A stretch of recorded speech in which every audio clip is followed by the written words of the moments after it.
Greetings and salutations, viewers. Welcome to another episode of Game Break. I am Charles, coming to you today with another episode of World End Economica, Episode 2, Part 5. Last time around, we went on adventures. We determined that the last application from our job was a dud. But we handed it over to our superiors and out of our hands. She will do with it as she chooses, for better or worse. And now we are back with Risa, and a new player has joined us. I don't know what will come of this, so hey, let's go find out.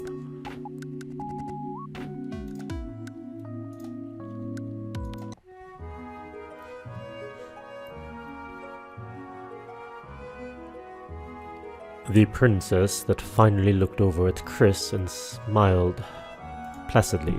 It was so obvious that it felt overpowering. The gesture seemed to make Chris consent to something.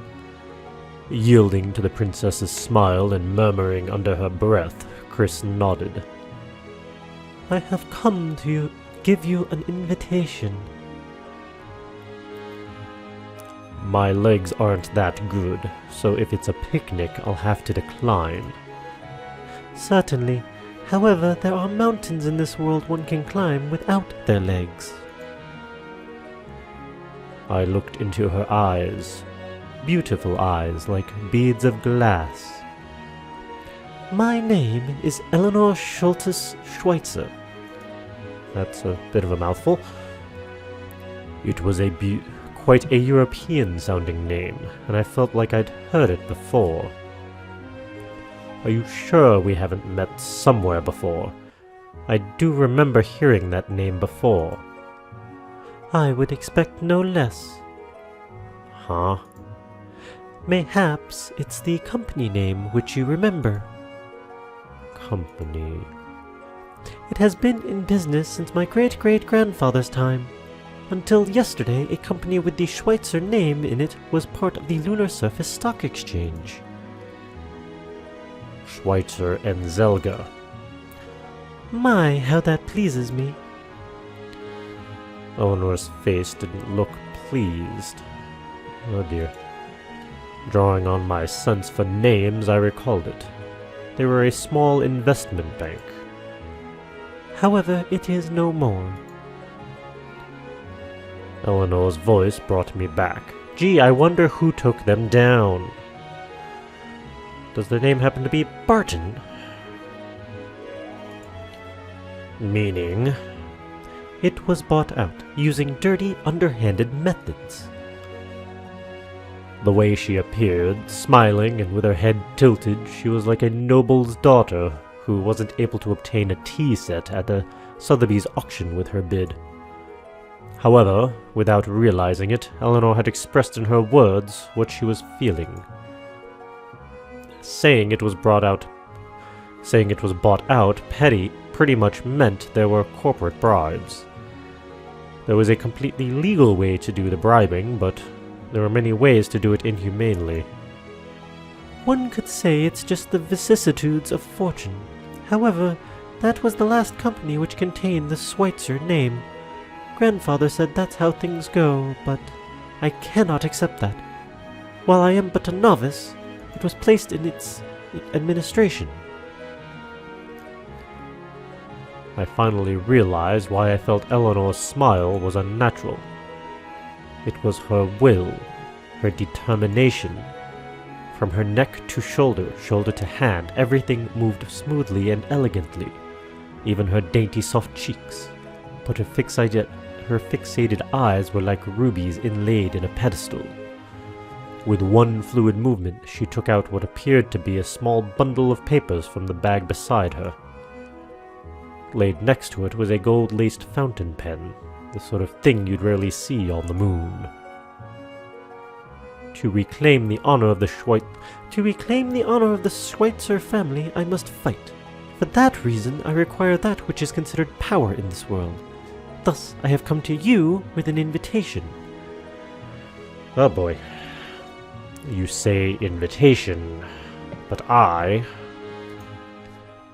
when I was about to say I was nothing but a simple work scholarship student, Eleanor smoothly extended her hand out towards me over the table.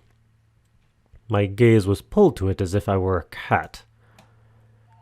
Within those slender fingers was a beautifully polished nails of hers. There was a check inscribed with the logo of E.J. Rochberg, the most prestigious of banks. I've seen the data from Ratzinger Economics Research Center. It was magnificent. What?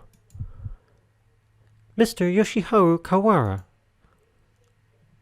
I've never had a gun pointed at me, but people held at gunpoint probably froze up just like this.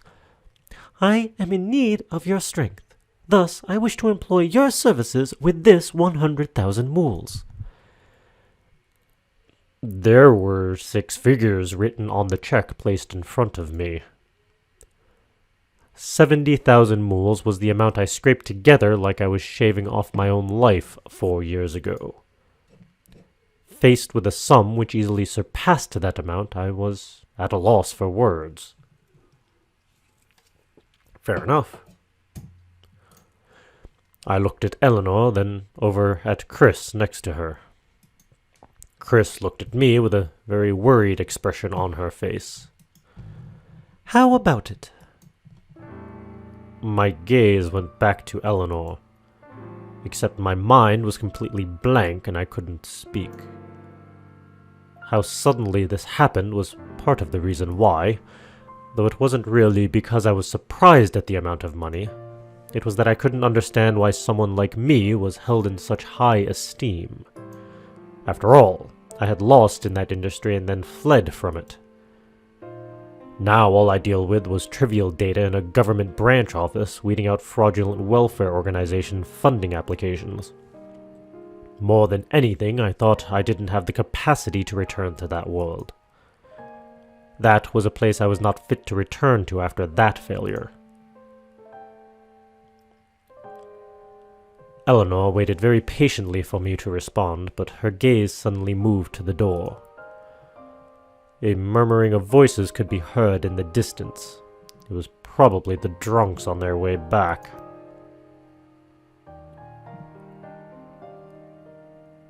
I realize that this is quite the personal request. Cutting to the chase, this will be a repechage. I don't know that term. Though fortunately I have a fair amount of capital and the support of a few individuals. She then looked over at Chris. Chris is one of those individuals, and according to Chris, you're quite amazing. Was this why she asked me to come back? But that was the me from 4 years ago. Me before I failed. It would be quite the boost in my forces if you were to come to our side. What say you? Eleanor asked again, but I couldn't make out who she was talking about now. I couldn't speak. The only thing I could do was look away. While I was doing this, the voices of the drunks could be heard clearly from the door, so Eleanor stood from her seat. We are a private placement fund. I believe it's quite a flexible system in this world, as we can use various methods allowing us to give lucrative incentives to those who assist.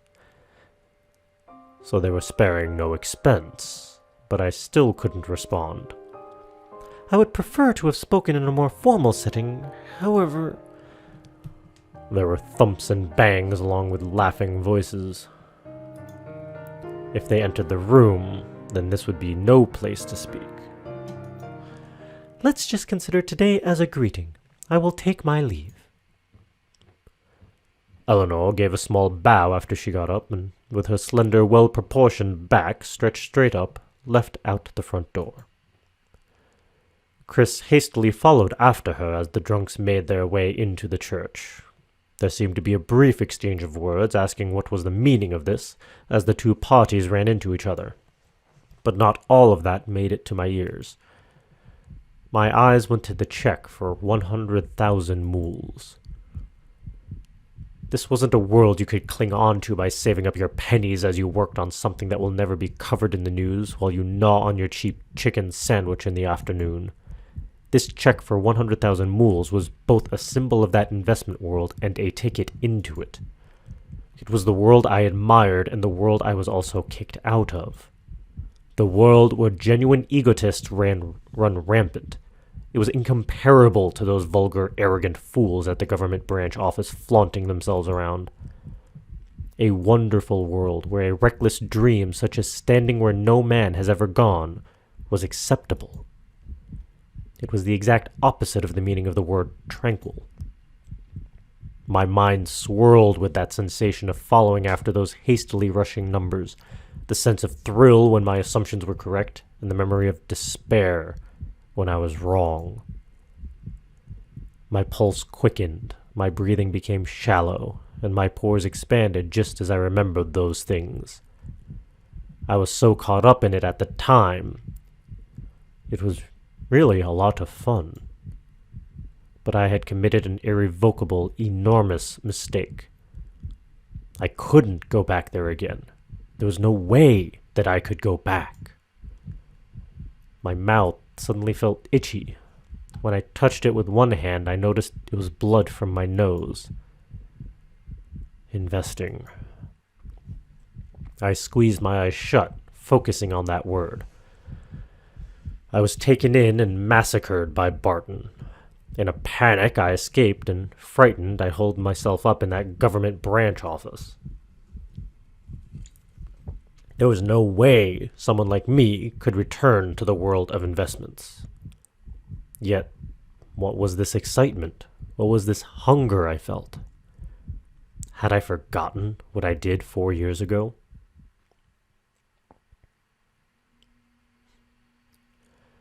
I grabbed onto my chest, my heart thumping rapidly. Hunched over the chair, I realized there was someone there. When I lifted my head up, there was Risa. Except instead of the usual big sister like Risa who worries about my well-being, she was looking down at me emotionlessly. I guess you never were able to come to terms with what happened 4 years ago. Looking over at the entrance with narrow eyes, she said that with an awful, dry voice. I'm not saying that you should take up her proposal. Then she looked at me. You need to take a good long look in the mirror. Saying that, Risa sighed. Let's go somewhere quiet for now. Risa hoisted me up and lent me her shoulder, carrying me into the church before the drunks came in. Sitting on a pew, unable to even speak a word of gratitude from the confusion and excitement, I took the wet towel and water Risa brought. Risa finally spoke after watching me wipe my nose and mouth and glug down the water. I was worried about you always thinking about the past, and I think you need to come to terms with it. I thought this would be necessary for that purpose. Not surprising she coordinated this. Am I being nosy? Risa said that as she took my half-emptied glass of water. I couldn't tell if she was being serious when she said that. Well, it is me being nosy, but it wasn't me that tried to get Eleanor to meet with you. Unable to open my mouth, I stared into her eyes, asking who had done such a thing. It was Chris. It seemed my sudden loss of breath expressed my surprise to Risa all too well.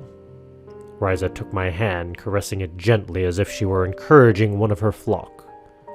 She thought that we aren't enough to bring you back to your senses. I think so as well, but you see... Risa then turned her gaze to the crucifix on the church wall. Having been by your side at the most, Chris knows how much you've been blaming yourself all this time. That's why it's her genuine desire that you come to terms with what happened 4 years ago. She acted on that. Chris, of all people. Do you understand what that means? She was shy and timid. She would stop and think forever if she had even a little bit of anxiety. Everyone is properly moving forward. You're the only one not moving. Oh, Excuse me. She turned her gaze back over to me and gave a dejected smile. you're the only one who is lost on their way. For a while, I thought you'd be able to get back up yourself.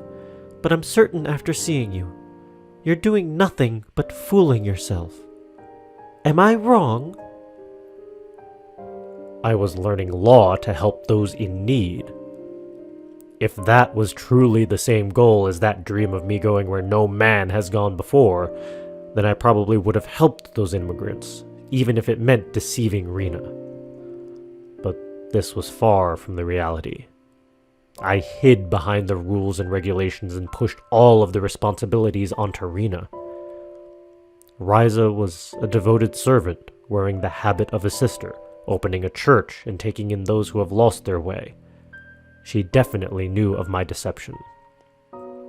Of course, Risa's eyes weren't angry. It was just that I couldn't look in those eyes, which turned away from me. It felt like I was 5 years old again and had to fear my mom. In those 4 years, I hadn't hurt anyone. I hadn't caused problems for anyone. Even if the reason for studying law was just a cover, then Risa probably would not have said anything if it ended up still helping those in need. I'd just lie to myself more than anyone else, trying to tighten the noose around my own neck. I am a failure of a human. I'm a failure of a human. Over and over again. And Risa was the type of person who would not allow people to hurt others, even by way of hurting themselves. That was why Risa's eyes scared me. Risa was very kind and meddling, reaching out to anyone, even those on the lunar surface abandoned by everyone else. Also, no matter how embarrassing something was, she would chuckle and accept everything. That was why I couldn't help but look away. That's why she accepted her life for these 4 years. I said something more shameful than when I asked to lay my head in Risa's lap 4 years ago. Yet I wanted more than anything to tell someone.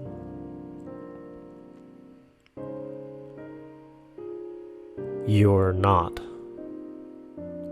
Good.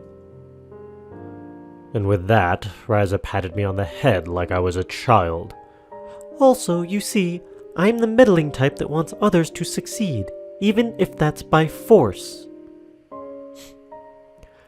Well, Eleanor isn't a bad girl either, and she's telling the truth. She's the daughter of a prestigious family on Terra, and her family on the lunar surface was taken away. Chris herself must have been up to something, getting Eleanor to entrust her with such a big role. That's probably true. Trying to wake you up and get your help at the same time. When Eleanor and Chris came to me about this thing today, that was one reason why I agreed with them. There's also one more realistic and important reason behind it. What more could there be? I looked at Risa with half-terrified eyes, but she paid no heed to me and continued speaking in a relaxed tone. By the way, Haru, do you know how this church is run? I was completely dumbfounded by what Risa asked as she smiled at me with a slightly menacing jeer. But when she asked, the gears in my head began turning on their own, and her inquiry put a few questions in my mind. Sero is getting quite a large salary, so he's contributing quite a bit. But there have been a lot of people coming in compared to back then, so expenditure is also a lot higher. That contribution itself isn't enough. Then how? I then recalled what Eleanor had said. Chris is also one of those assisting. It can't be. Chris is... That's right. She's been contributing. Using the program Hagana left, she's been making money. Good for her. 4 years ago, me and Hagana worked together and invested. Hagana made an investment program. It contained all of my skills in investing and deployed them automatically. Its level of performance was so incredible, it made me feel like I was having a very long nightmare. If I didn't have everything stolen away by Barton, then I would have probably been able to save everyone in the 6th Outer District. Everyone was separated. Hagana was gone, and I moved far away from the world of investing, like a dog burned by a stove. That's why I completely forgot. More precisely, I had forced it out of my head. But when Hagana really got into it, she had consulted Chris on mathematical problems. Also, Chris's skills rival Hagana's, so there was more than enough of a possibility. Meaning she used that program to its fullest, or even improved upon it. I told her to quit several times, though. She was so captivated by it like you were back then and didn't listen, and it went disturbingly well, it seems.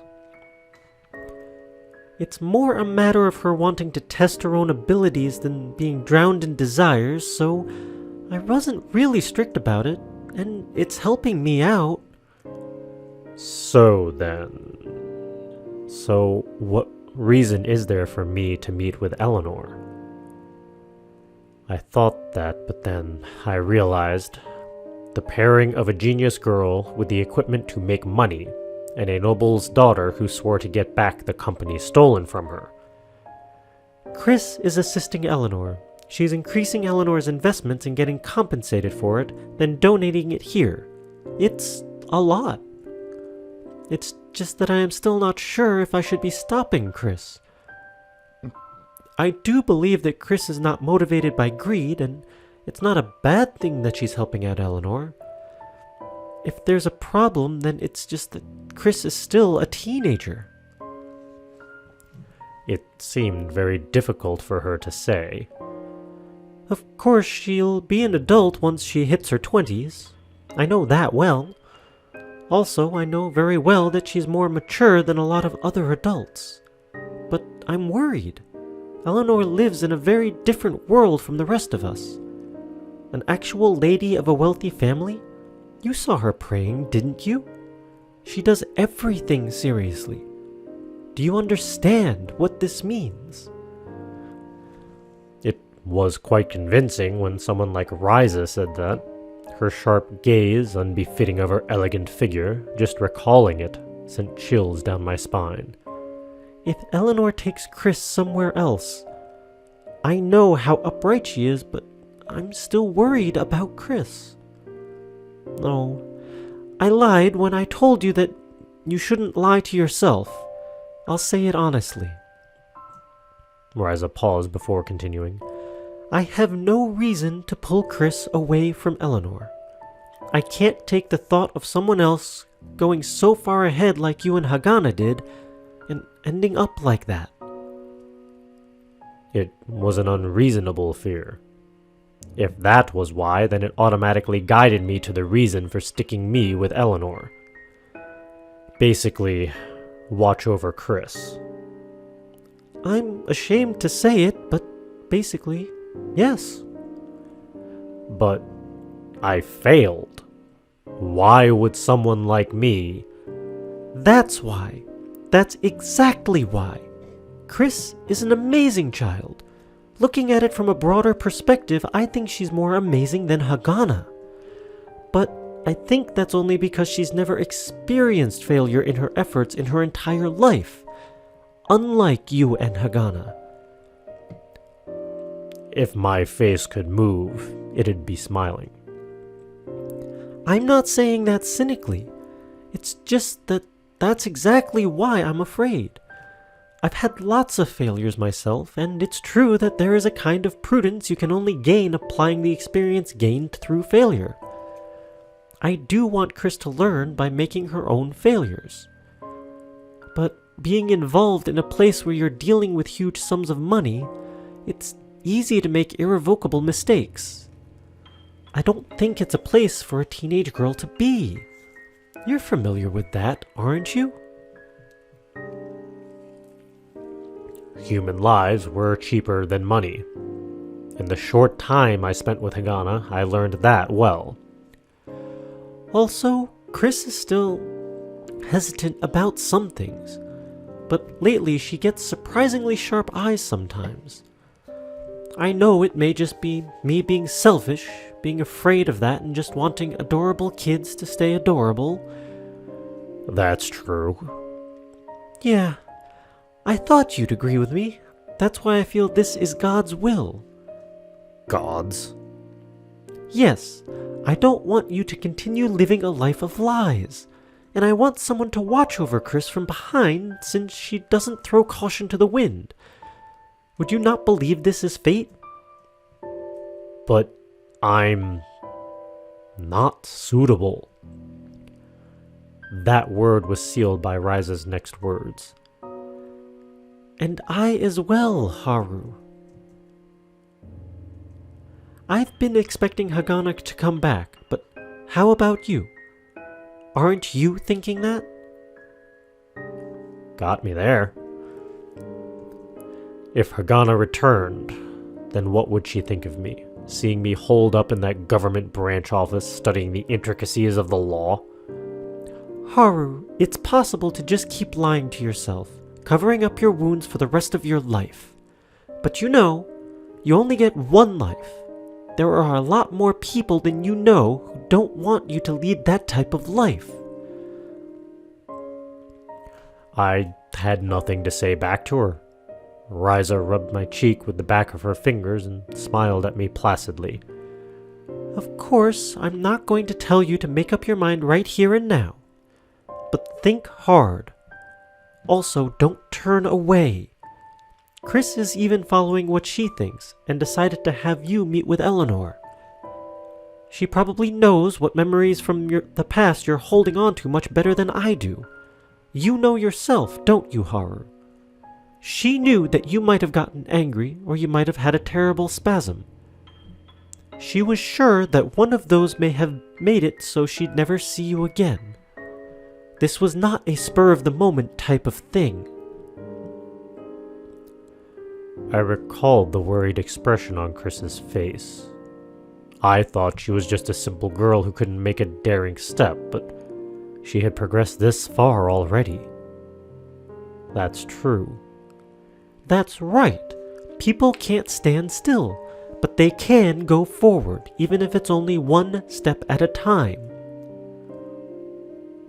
Fair enough. That's the same with me as well. I looked at her as though to say that's ridiculous, but Risa gave a small, wry smile as she shrugged. So, what will you do? Chris is probably still worrying about it, but she has an extraordinary resolve. I'm going to call her, but how about you? Are you all right? Honestly, I was still mixed up. For those 4 years, I had been tossed around by the waves as I covered my own head. There was no way I could suddenly stand up and start walking. Yet I scratched my nose and took a deep breath. I had this sense of giddiness, like that refreshing feeling you get right after you wake up. It would seem that my nosebleed has stopped. To think that you'd get a nosebleed from the excitement. That must mean a lot. Even I think it's strange. Goodness, really? Huh? Because you could say that's your real passion, don't you think so? Risa rested her hand on her hip and said that with a smile.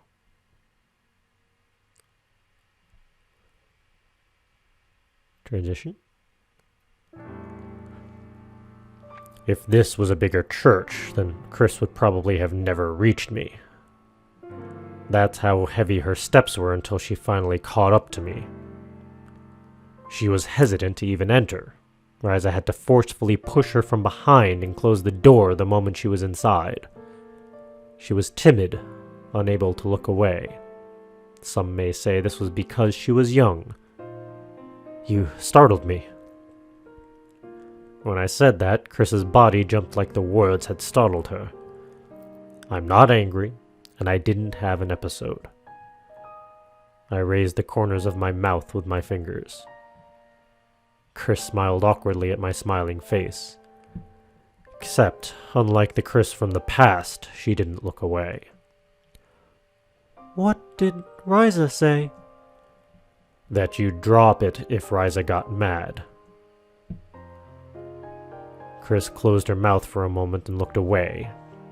She then intensely gazed at me. She wouldn't say that." If I could move my face, I probably wouldn't be able to stop myself from smiling. Risa was the same as usual. You could say that she was more angry at me. "Huh?" She said if Chris didn't do this, then I would be drowning in my own lies. "So then..." But I just can't suddenly get on board with just that. I looked away this time. I really am afraid of that world. I don't even feel like trying to get revenge on Barton. He was the man who stole everything from us, but I couldn't even despise him for it. I should despise him, but I'm the one who hurt myself. But hearing Eleanor's story, I felt excited about that world again, after all this time. So much so that I had a nosebleed. I believe I still love it, but what happened then was just too traumatic.